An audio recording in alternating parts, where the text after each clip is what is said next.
फैसला करना है तू काबू कर अभी तू काबू ऐसा तो काबू करवाई रखो वैसे चलावा अब वे के किधर घना ना पानी काट ले के दिखे छोड़ी मैं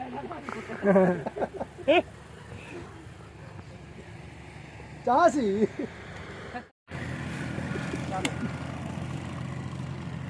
घना पानी को ऐडा मैं सुधार बाड़े ना बाड़े बाड़ जाएगा या अल्लाह खैर रतियां मार चल ऐसे मोड़ यार मोड़ो मेरा लौड़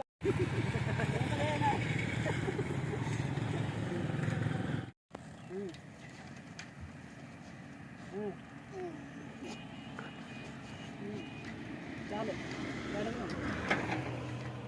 गेड़ा ना पुछो है ना परा भवन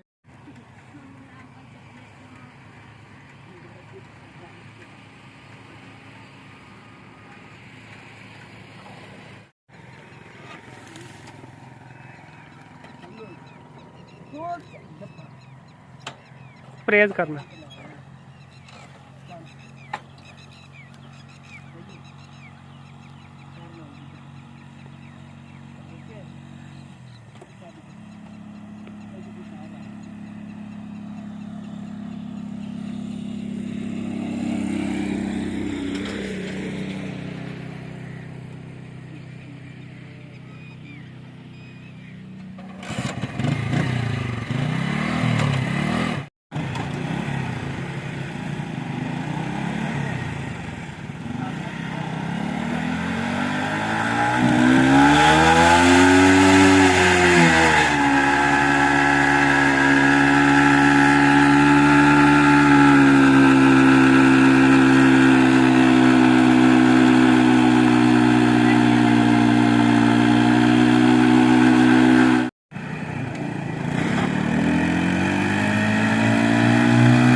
चल हुण और नवा ले